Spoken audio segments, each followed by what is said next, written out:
Let's get my exclusive HK Disneyland Pandora charm. So, hindi ako nakabili kahapon sa HK Disneyland. Kalimutan ko siya. Pero thankfully, we are checked in here at Disney Explorers Lodge. So, we're gonna get here sa Trading Post. Let's go. Ang nilolook forward ko talagang bilhin is yung castle nila. Yun talaga yung gusto kong bilhin. And kahapon, tumingin na kami dito ni Dana. And we found that castle. Matagal siya na sold out, I believe.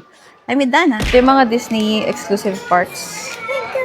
Oh, that's so cute. Guys, so, ang mahal yan. 1,000 yan. Ito yung mga Disney exclusive nila.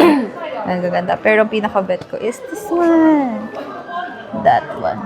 Ganda, no? It's the Disney Castle. Show them yours. Your Pandora. This is the goal, guys. Oh, look at that. So much. Charms. Pero magtitwinning kami. Yeah. Napansin ko, guys, ang mahal ng Pandora dito sa Disneyland. Kasi when I bought sa Japan, it was only 4,000. Dito, 7,000. Halos 7,000 na itong gusto kong exclusive charm nila. Gift pala na to, guys! Itong cute din ito. My Happy Place. Ito, this is 2026. Tapos ito yung exclusive charms nila for Disneyland. I think this will remind you best. Yung 2026. Oh, yeah, kasi year na. Yeah. Tapos it's your color. Siya. Ay, wait, yung sa'yo, dami mo sabihin mo na lang.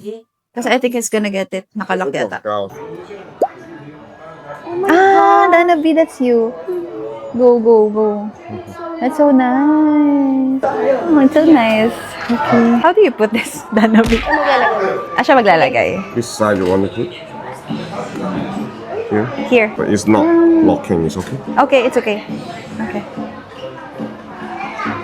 Okay, thank you. Wow! Disney. Thank you. So happy. Look, oh, look. Wow! Meron ng mahaba. Ganda. Okay, it's your turn. Got it! 1, 2, 3.